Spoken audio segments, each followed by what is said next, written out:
Papa Lé. Bonjour. Ça va? Ça va. Eh Papa Lé, t'es bien hein? Ma casse. Maman, il dit moi été. Ça va Papa Lé? Oui, ça va. Papa Lé, c'est le bandak là, tu qui n'a pas fait ménage. Papa Lé. Il y a pardon dans ce ménage, quoi ta caca. Vanessa? Ça va? Ça me la pose de ma fille. Alors, bonjour. Madame Seblanc qui est là, la maman, maman, papa, et monsieur la mission pour le mariage. Ensemble, sur ma mère et tout. Donc, on a merci. N'a pas tout et monsieur a proposé pour le mariage. Bateau Bolina service traité de conseil de providence. Bateau Bobina tout le temps. Qui est maman Eliane. En tout cas, on a ce plat mingi. Pour la bino néon, on a sa maman Eliane. Si vous nous posez que t'es maman mingi. Dans la ligne bino mingi. Les lots, non, c'est la bino. Vie nakatanda kunento nakatanda ku nena ba toujours nga kola ça tout na ba jeune nga nebi to to ankola nga ba ki basute ba tout nga ba jeune nga nga toujours ko apprendre na ba jeune nga ndenge ni mosa sala kananda ku ndenge ni mosa ko vanda na mobali ndenge ni to ko sa poli balezala parce que na libala ba vague ndena seulement et pasteur Mwezimbi Vané passe mon téléphone s'il te plaît Mwezimbi a yembi a levé moi si loko la ngai elle n'a pas place on a tu sais non tu peux mettre la chanson de Mwezimbi. Attends je vais. Tu vois de quelle chanson je parle? Laquelle? La chanson là c'est quelle chanson encore? Nabimi Molongi. Tu mets sur le téléphone ou là directement? Comme tu veux hein, même sur le téléphone. Tu vois la chanson non? La chanson qui dit moi si loko la ngai nakangai na kisi ceux qui libèrent dans le niveau de tes balles comme mon bête qui ici ah des gros on a la peine pour ton niveau. Tu mets la chanson Vanessa moi je fais le ménage hein. Oui je vois ça. Mais il faut éteindre la télé hein, parce que je peux pas mettre les produits comme ça avec ça là. Mais j'allais mettre le on peut pas mettre. Mais tu mets ça tu mets sur mon téléphone. OK. Après on lance un ménage dans ngai. On lance un ménage. Ah oui. Ma papa musu bazalaka. Au moins na yeboye asali boye asimbi so amoni poussière ya monda papa musala ba TVT ya monda baba mama tozo kana biso mwata ya opangusa o cheka mo produit opangusa na ezo kana mota muke ta mota ni o pe kana liko ngape ko mukuse lo binga yeyo naza ta mutsu na opangusa kuna ndeni so pe na matina tabure na okoya te mami moi na ko mapune zate ngape mukuse lo binga va ça fait comment là? Mais t'as pas des trucs pour mon... Mais le truc, mais je peux pas là. N'allez qui me l'a dit. Mais non, mon non, comment on a fait? Hein? Tu vas casser si tu montes. Non, Vanessa, beaucoup son papa hier, quoi, il y a une chance de mon moulay. Mais ça, le mot est dans la photo. Au moins, hein? Tu as mon anassé. Vous avez fait viens, la film, ça là, yaka. Ton beau qui n'a pas là, vous avez fini ça, maman. Oh, maman, je vais ça balader. Vanessa. Quand tu vas te marier, il faut reproduire tout ce que je suis en train de montrer là. Pour ne pas faire honte à maman. Hein? Tu comprends? Oui. Tu vois, maman, j'ai fait la télé. Il faut faire, c'est très très important. Hein? Il ne faut pas être comme des darons qui ne veulent pas faire le ménage. Bah, tu vas faire la sala, kaka, moi, na sala, ban, na taba zo sala, bah, on va comment on a banana makambote. Bah, on a banana susu, là, on n'a pas moussa télé, hein? Tu sais, papa, il a l'habitude de toucher, hein? Il touche tout le temps. Ah ouais, ça lui il faut avoir exemple. T'as vu comment ta soeur s'est mariée? Non mais elle est partie hein. Au bina kuna trace kuna mutwash. Ah Vanessa. T'as vu ce kuna mutwash. C'est comme tu vas mutwash bile to bina bon ça ménage bien t'es que ça finit si bisoti. Non mais elle a appris hein, elle a quand même appris. Hein. Mais tu dois aussi apprendre tiens prends. Toi aussi tu vas essuyer. Moi j'ai essuyé quoi? T'as déjà essuyé la table? Mais tu essuies ici? T'as pas essuyé ici là? Ici j'ai pas essuyé. Coupe encore un peu. Tiens prends. Vanessa ma chérie. On a dit bah vous savez maman a bien des rabos pourtant ah tiens la kiss mais qui c'est moi c'est ça ma chérie parce que ce que papa y a côté kaka ba pousser tout ça quand papa va partir quelque part là où il y a pas de poussière à tinga mikuna donc c'est ça ma chérie il faut ça là ma chérie il faut ça là quand on qui pour nous maman solité maman ça maman solité comme OK maman Nelson Mandela tu sais la dernière fois quand je suis partie en Afrique du Sud mais c'est les maris de Natacha qui m'avaient acheté ça. Ah ouais? Ouais, dernier voyage. Oui, c'est un cadeau, j'aime bien, c'est vraiment précieux, un cadeau précieux que j'aime beaucoup. Mais c'est Nelson Mandela, ça me rappelle toujours l'Afrique du Sud. L'année dernière, quand j'étais partie. Oui, c'est ça que les maris de Natacha m'avaient donné. Ah, mais il faut qu'on essuie quand même. Hein? Ah oui, sûr. Ma chérie, il faut qu'on s'arrête ça là, tu vois.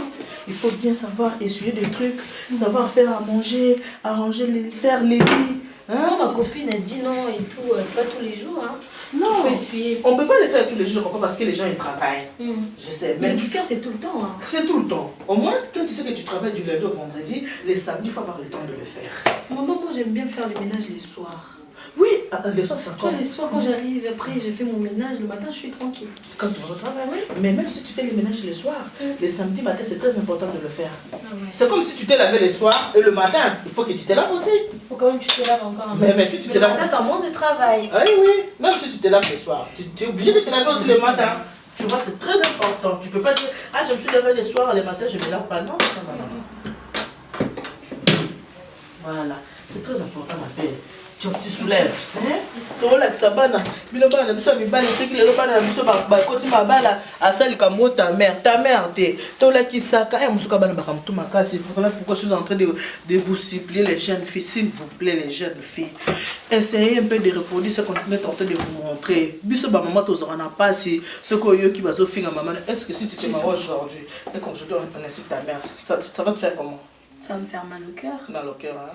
Alors, pour que ta maman ne soit pas insultée, tu dois faire quoi? Je dois faire les minimums, d'arranger la maison, de faire les ménages. Ah, pas seulement les ménages, la cuisine aussi. Oui, ça c'est la base. Tu as vu comment tu vas manger, non? Oui, oui, tu as vu comment est-ce que j'ai assaisonné les poulets là. On va les faire tout à l'heure. On continue avec le ménage. Moi, je vais ici.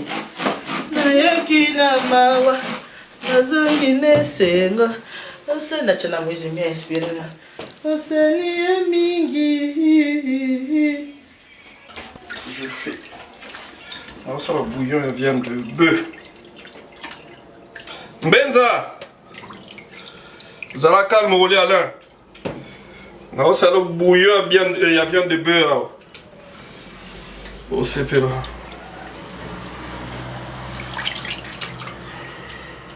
Ouais, le bouillon vient de bœuf.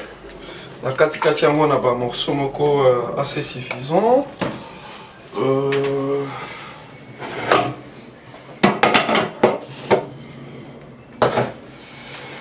Ça bouillon là.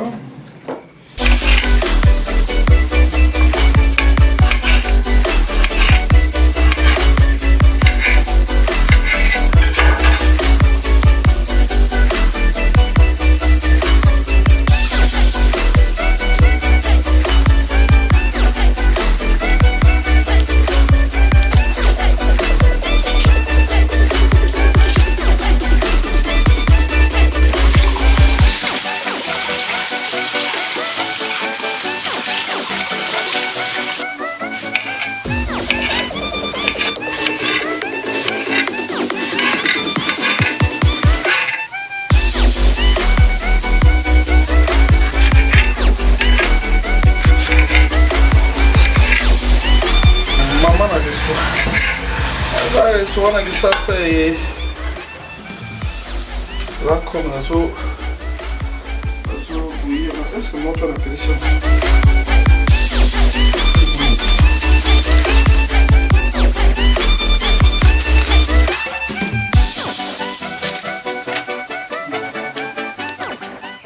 Tourner un peu mon safran. Là, ça profite, bon, ça déjà le monde. Écoute, dongo ya parce que ça on a poisson. On katanga babu. Écoute, dongo mi bimba.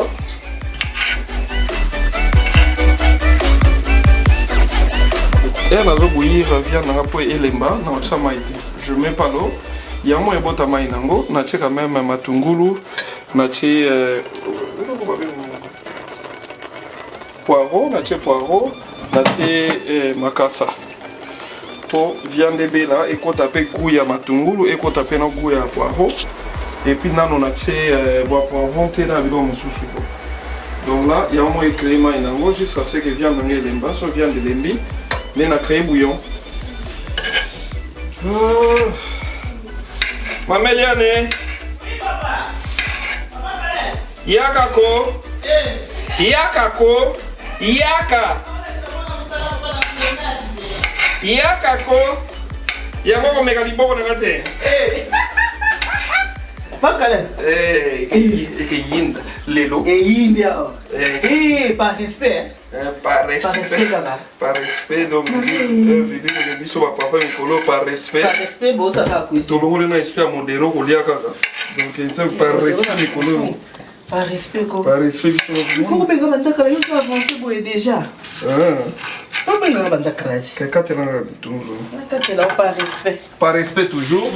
Là, je suis en train de faire ma katiba. La katiba. La katina matungulu nanga parce que comme ils ont bouillon, matungulu faut aminer et puis ça la sel là quoi par respect. Na ko tshema matungulu. Katina matungulu katina pe yo. Bozo mona. Na libia wa donc na poto ndenge zala ka boye. Donc poto c'est le kola, to c'est le kola couple ndenge zala ka. Bakala ba bon moi. Ba bon mo. Donc c'est le kola couple ndenge zala pe mo boye pe papa ko ça la pe que lelo penza mama pa vanda na sepesa ma bito ko tapse me na cuisine tout à l'heure papa o makambo boye moyen te et moi to ça na papa Caleb ça lui le roi couple na papa Caleb c'est vraiment na chaki yo na changu mbala mona moto tamba la moko la saison qui on très bien et quand on a nzumo mbako nzumo bimbako OK et quand tu vas vraiment la 5 on peut très bien mais quand tu t'attends ça mais quand vous me quotidien ça bien mon co bien ça la bien. Parce que là, je suis en train de la bouillon de poisson. Ouais. Ouais. Non, ça la bouillon à poisson, la bouillon il y a ngombe quoi. Non, ça la bouillon à poisson. La bouillon ngombe. Donc par respect na kata matumlo nyoso. Kata ko. Là le logo va finir là. Kata ko. Bona na mo na mo ninga linga yo. Na wala.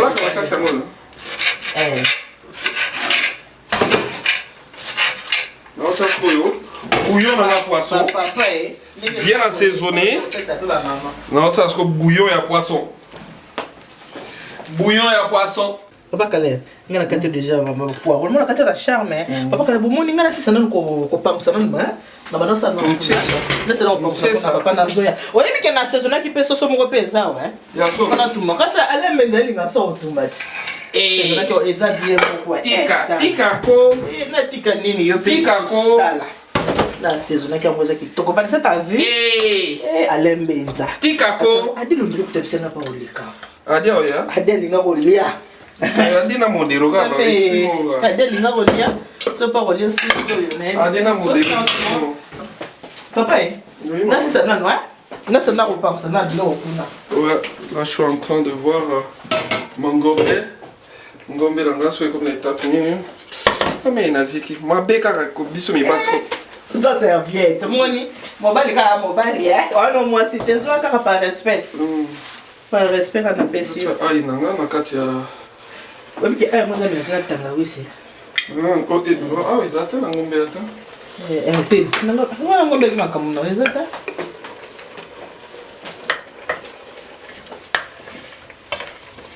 Non, ça là que fait, nanga ebe là. On a continué bouillon nanga. Viande de là. On a que la viande nanga la chaki nanga maïté. Ah bon, au chekité hein. Non, je peux pas. Yo na rolamba. Olanda nyo. Là koko na biso. Na mambo lambo yo. Bah oui. Ne vous en parle lango. Papa Caleb, na pense na photo bolingo na zoye hein. Na si ça na no pardon. Na pense na yanga motema mon mari. My husband, my lovely husband. Mami. Oh, makamongo Vanessa makamongo ngoyo kae. Bakangai na kisi mwezi bia lobi bia mosi lokola nga na kangai na maki. Makamongo yango poso ki papa ye aseli ka boy. Aba bongo photo on peut to chango na scène métal la poussière.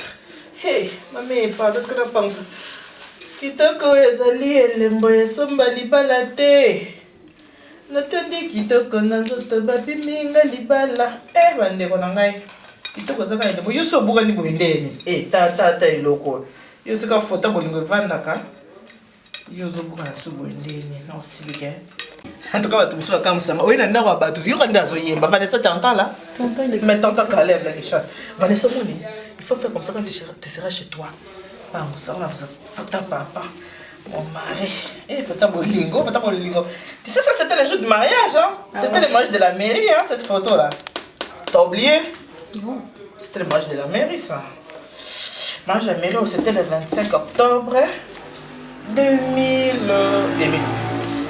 25 octobre 2008, du mariage. Vanessa, il faut faire comme ça quand tu seras chez toi. Eh, maman, ma colle, ma photo, on peut passer pas libérer la maman, mais. Photo, la maman, tu es ah, ma comme laïe, le mais là, on commence, hein? Maman, n'a sera dans mon laïe, elle va dans ma mi Colette. Oh, mon coup, c'est le roi de l'Union Elia.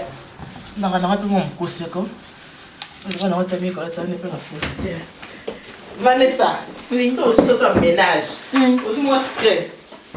Pour me faire la nage, on peut donc quitter, donc tu vas se soir. Trompez-moi spray. Au moins, on a un terrain, on va publier ça avant mon idée. Tu as moi spray caca pour qu'on dise ça, on se mouille. Ça sent bon. Mais au moins l'autre aussi pour brancher là. Mais c'est ça, il faut brancher, j'en ai acheté. Je n'avais fait attention quand j'ai fait les ménages, mais j'achète toujours. Hein. Ça ne manque jamais à la maison. Et tu dois aussi faire pareil. Voilà, tout le produit est là. Tu sais, tantôt Adil Ondolé qui m'a fait promis de passer. Et Alain Bézélé mange. J'avais déjà assaisonné les poulets. On va les griller tout à l'heure. Je ne sais pas si je peux le faire au charbon. Je le fais. Toi, tu veux le faire tout ça, on a ma cala. Mais Papa. ils ont yinda kuna. Ça va yinda là-bas. Ils ont yinda. Tu peux mettre le wifi. Mais allez me donner le bureau, mais vite. Qu'est-ce que tu as en wifi? C'est dans la chambre là-bas? Oui, oui. Non, ok, continue au lambe. Ngapi nazo la ndo Comment on sera là? Ok, continue. Nazo ya. Papa Nzita. Na tse dongo dongo. Ba dongo dongo na mibimba. Bonsoir. Dongo dongo na ngeza mibimba. Maman Eliane. Oui. Là tu vois, ba dongo dongo na ngeza mibimba. Na tse ba aubergine na ngeza mibimba. Na tse pili pili. Beaucoup de gens n'ont pas solide pour le. Tu n'as pas sur la terre. Et puis tomate na kacha oka na de parce que na besoin tomate panza na côté. Et tu as bon. Et tu as bon motarolia ngo, ou rolingalia na tomate, yemo geler tomate na. OK. Donc on a créé et poivron na pesa. Poivron na pesa. Les a moi miné pour constituer légumes quoi. Parce que ça le là, dans le bac.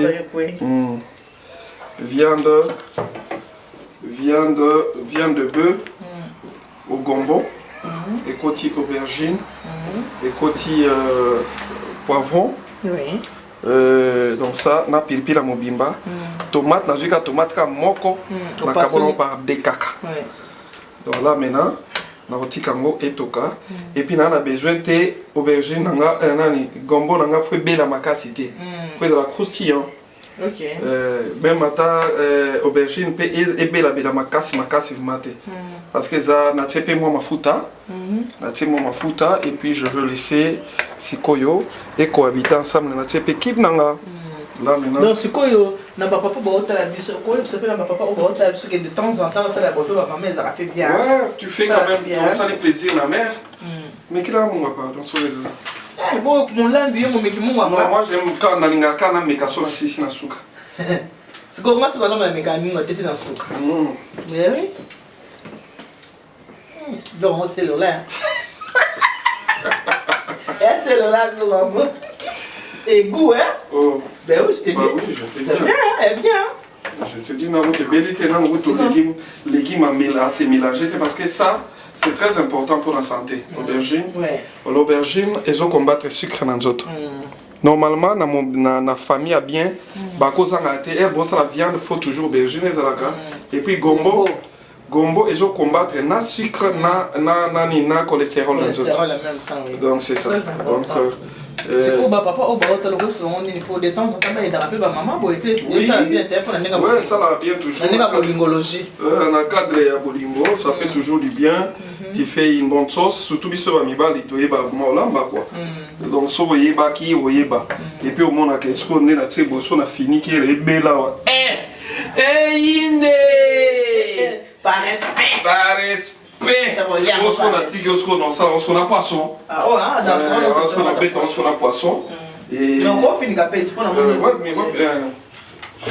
parce que ça est comme on a souka, et bilo bébé la sikoyo. Et beli nango, nango zona sko ba safu na tcheli kolo nango vapeur wana, et zo safu. Ça fait kalingate vapeur à damage. Y'a mon texte ça. Vanessa eyindaka eyindi ko namona longolelo na baoyo longolaka biloko ya salite. Vanessa, je t'attends là. T'es où? Je suis derrière.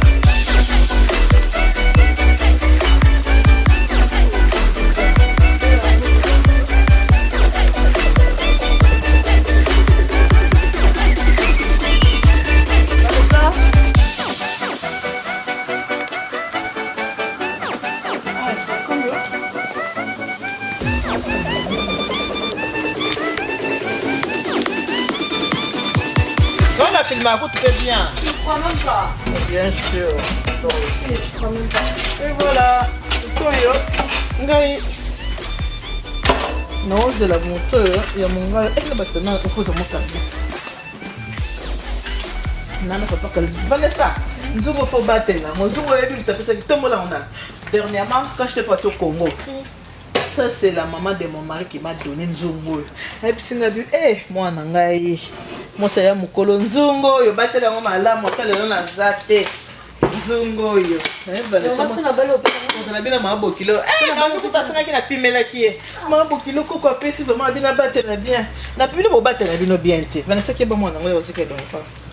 Plus de battre la bien. C'est comme maman battre la Nzungo. Allez, battre là. Moi, je peux te faire un snap. Oui, vas-y. Snap en train de faire à manger. Snapchat. Voilà. Avec la daronne, on apprend tous les jours. Ah oui, il faut apprendre. Hein.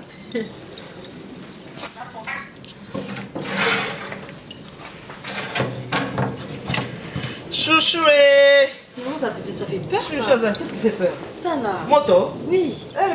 Quand tu fais, quand ça s'allume, comme ça fait trop peur. C'est normal, il y a des jeunes, maman, la bakoto. Nous sommes au collant dans votre. Papa za posa kolia mo soso kotumba kanga motema o maboko wana mwindi makala oyo te saka na makala Attention. ndebe sa maboko o maboko ngoya mwindi boende nini maboko ya makala oyo ba mama na ngai mwindi ba makala kasa tous les samedis service traiteur ça la service traiteur tous les samedis et c'est pas donné hein on se simba kama makala maboko makala ça na makala C'est chaud. Ah, c'est chaud, ma chérie. Qui est bas? Vas-y, Kate. On va mettre directement là. On va poser. T'as reposé, c'est là. Et puis là, non. Mais il y a un chien. On a pu papa caler, parce que l'amba, tu n'as pas de basso, pas blanc, ni pas de l'amba, n'a été fait un ding. N'a tout le monde, n'a pas de carnivore.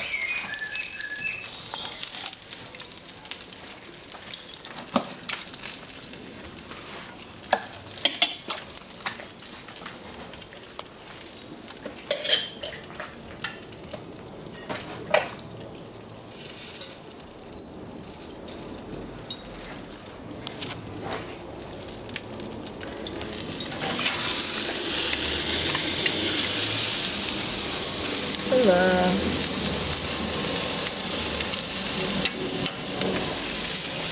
La nzungu na nga malwisi baleka mama mobali apesana nzungu kaka kendeki shasa ali mabokilo nzungu napesi mabokilo kanisa nga tala na futi kana pamisa nzungu na batela muge bandeko o mama afumukanda mtapesa na mama afumukanda na kishasa mabokilo na nga tubanza batela nga yego atosela nga yebi kini mabokilo chanti nzungu na des années ba pesi ko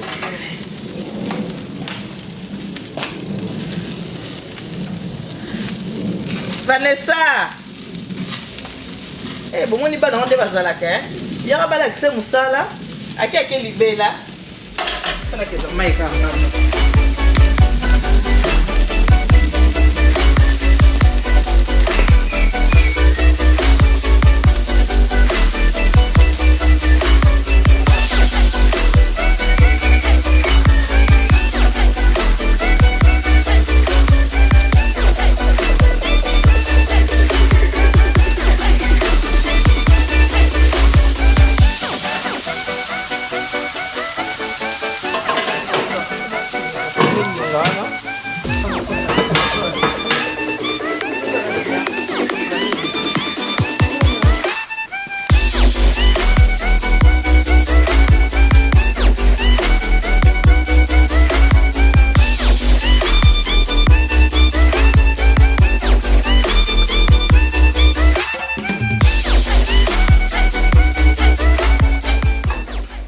l'Éternel, nous te bénissons, te rendons grâce. Maintenant, nous allons manger. L'Éternel béni soit la source de provenance. Tout celui qui a contribué pour que nous mangeons cette nourriture ce soir. J'anéantis, je détruis, je rends nul et sans effet tout ce qui peut déstabiliser le corps ou l'esprit. Mais que cette nourriture nous apporte un plus dans notre santé. C'est ainsi que j'ai prié, j'ai dit merci Seigneur Jésus. Amen. Amen. Bon appétit à tous. En plus, on est sur notre santé. Bon appétit. Vous allez la servir. Malie, papa Lola, Malie. Bon appétit. Merci. Ouais, c'est trop bon. Ça donne. Sauce sauvage. En tout cas, on a été meilleurs. Félicitations. On peut dire, on connaît la ça. Ben moi j'ai beaucoup voyagé. C'est quoi, on a ça faut peu de 4 minutes. Non, ça fout la date. Eh. En tout cas, bien.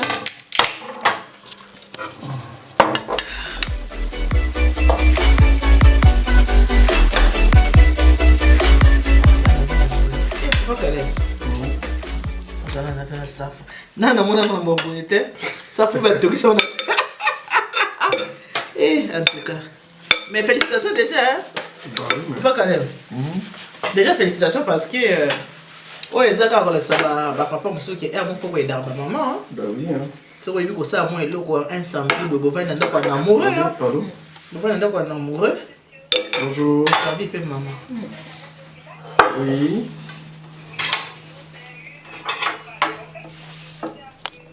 Eh, c'est trop bon, de lobby. Il y a papa Caleb. Et là, le web, c'est là, papa, on va dire que maman, tout le monde a son cassel bondi, maman, on est libre. Faut aider maman. Très important, faut aider maman. Et mon maman, quand il a fait le limba, on l'a mis là. Franchement, bien. Pour le seul problème, J'apprends tous les jours. C'est quoi, surtout aubergine. L'aubergine, c'est très important. c'est ça très bien. Hey!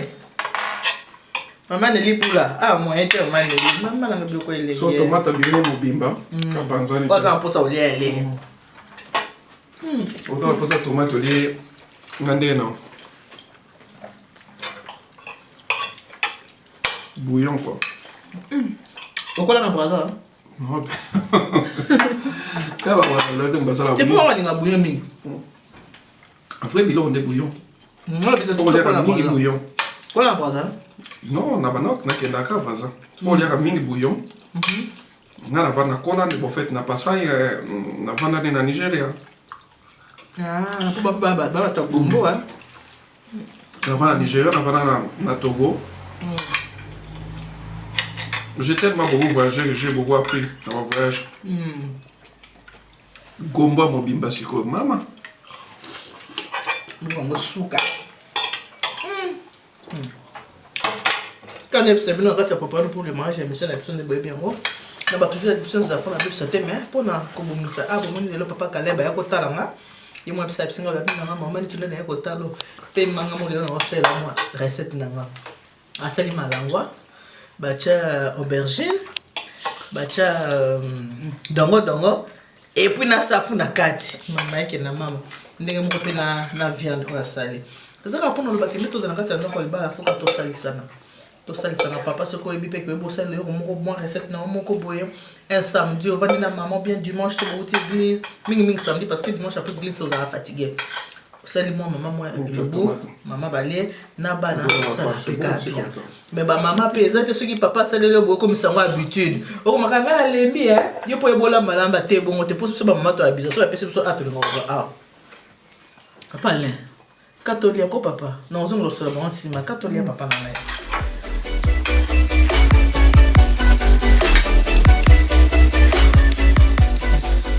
On va t'amar poler. Comme qu'il a pas donné la fourchette, mais la monnaie est si bata. On va t'amar poler. Quoi on a ni quoi na boy. Ça y est on boy aller. Je dis ma foute ya mo penza.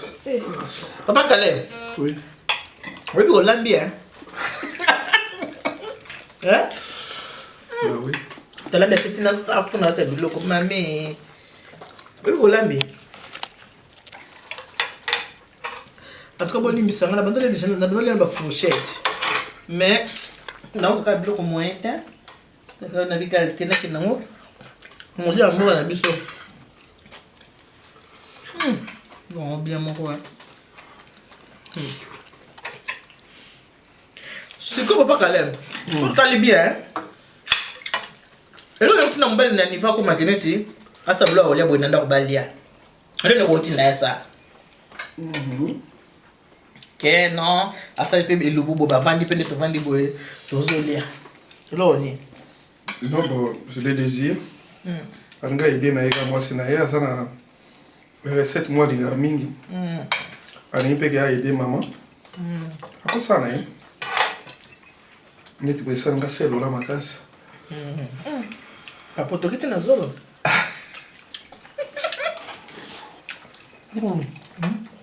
Vanessa. Tango voilà. Pour bail na yo, na comme anniversaire recette boy. Pour ça la bien na eh. C'est vrai. Et attention, c'est le mal. Mon coco, toi aussi tu sais préparer, prépare tes bon thé. Tu comprends? Mais on peut aussi partager les jours de faire à manger. Non. Nous les Africains, ça se passe pas comme ça. Si tu veux partager les jours de faire à manger, tu dois épouser un étranger, un blanc, si je peux le dire comme ça.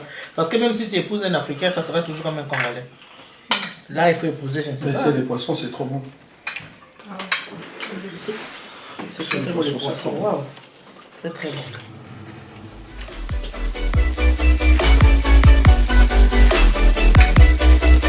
Ah là, comme ça, on a l'habitude. Moi, elle est mise dans la lame. Ah, ça n'a pas pour un plaisir. Mais là, c'est nous qui proposons pour le matin pour un bon sang. On a un bon sang, on a un bon. Qu'on peut pas ça, boy. Vous allez bien, papa.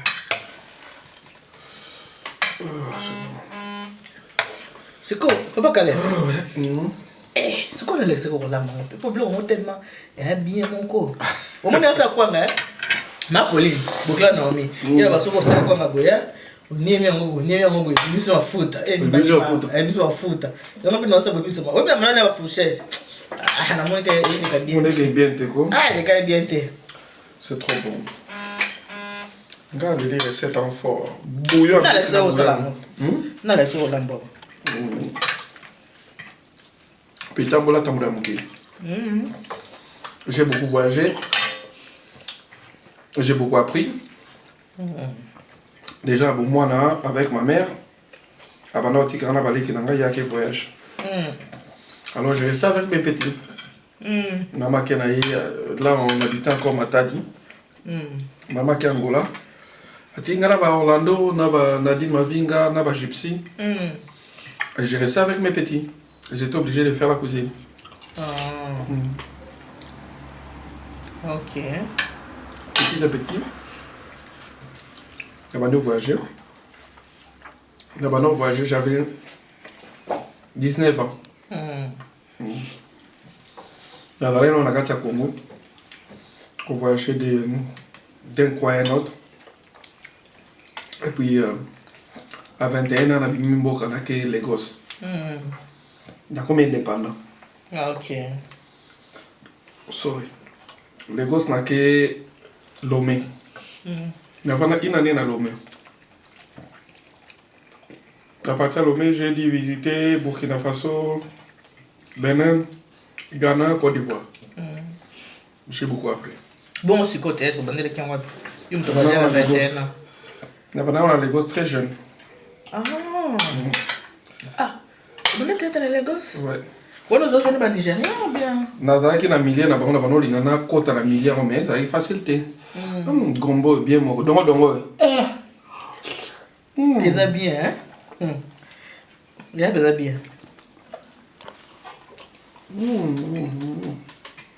Vanessa lié. Papa Kalebe, tu as tout ma cambo.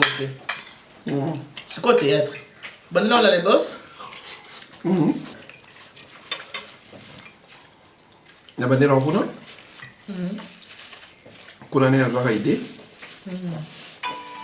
Et quand je suis rentré au pays. Mais je sais pas si moi t'as fait tout s'il te plaît, comme sous papa.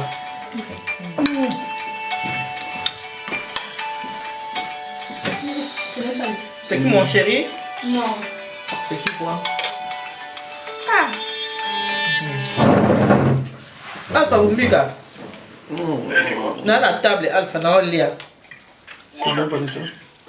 Merci. Ok, pas de problème en tout cas. À tout à l'heure, hein? Orateur, oui, pourquoi on peut nous qui, hein? Ah, Kati. Même si on n'est pas plus bien mon coup. Eh, papa Caleb le maintenant. C'est quand on va du théâtre, on a la ligne, dans les gosses après. On va du théâtre. Et c'est un voyager parce que je faisais dans ça en même temps business avec ma mère. Et c'est ce qu'on a Luanda. Luanda, na même pas film nigérien. On a bossé à côté de film nigérien en Angolanga. On a bossé à côté de film nigérien en Kinungai. Et puis c'était le départ. Ok. Ah, d'accord. Bon, nous autres, ça. On a pas histoire, non, hein? On a tout notre. Ah, ta histoire. Ah, mais c'est bien. Non, tu quand même. Non, banda. Natondi. Mais pourquoi tu as un petit peu de ça, Batou? Natondi. Nzampenala. Oui, pas sûr, hein? Vanessa lien. Par respect. Oui, que Vanessa m'a parlé, c'est parce que c'est de quoi, hein?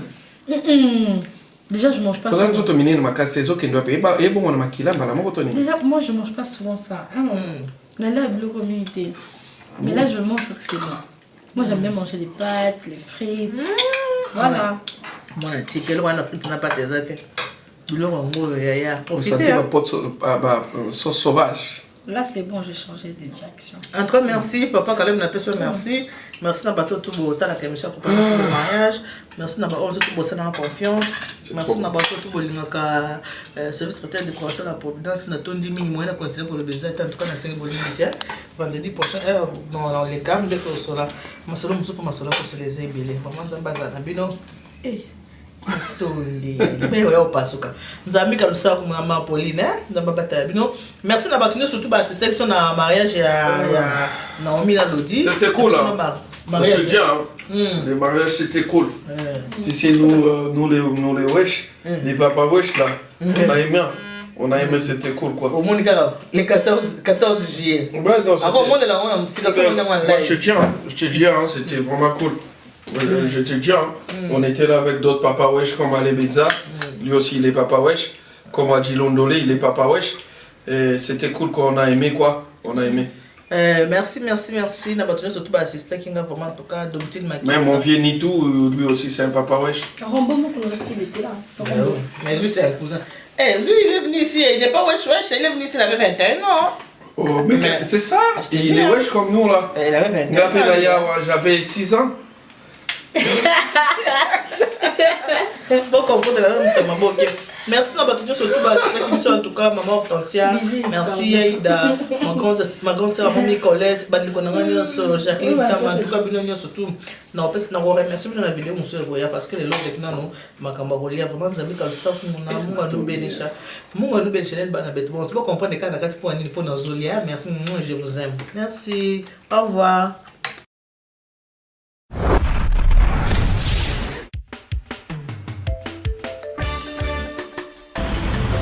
Alors, maman Eliane Nitou,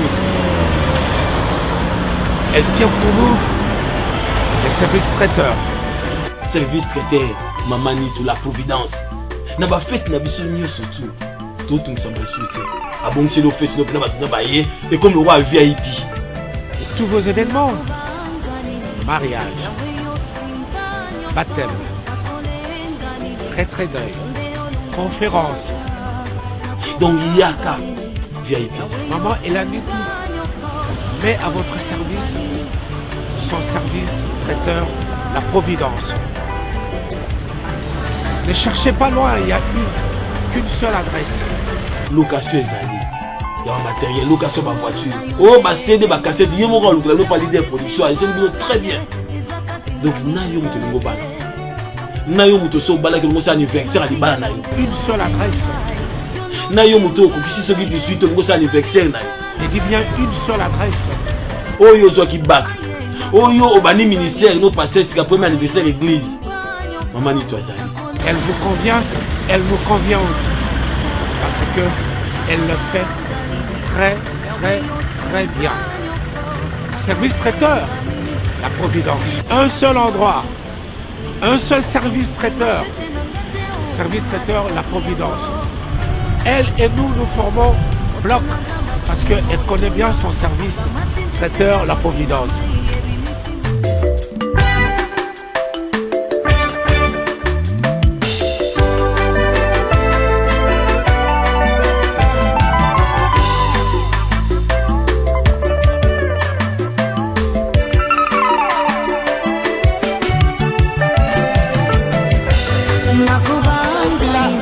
L'Afrique mange pareil. Regardez, on est en train de faire un service à table. Nous faisons tout. Vous voulez un service buffet, service à table, tout ce que vous voulez. Donc nous sommes là pour répondre à vos attentes.